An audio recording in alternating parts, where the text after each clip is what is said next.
Assalamualaikum warahmatullahi wabarakatuh. Hello everyone. My name is Muhammad Akbar and I'm from class 4B. I was born in Pontianak on August 3rd, 2006. I am the eldest child in my family with two younger siblings. One is in junior high school and the other is in elementary school. Currently, I live with my parents on Purnama First Street in the Purnama Agung 7 complex.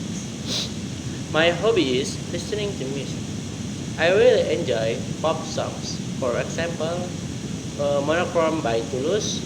This song tells about beautiful memories with loved ones. And that is why I like it so much. Every day, I often help with household chores such as sweeping, wash the dishes, and tidying up my room.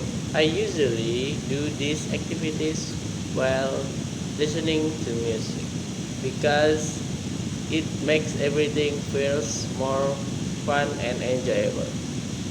That is a short introduction about myself.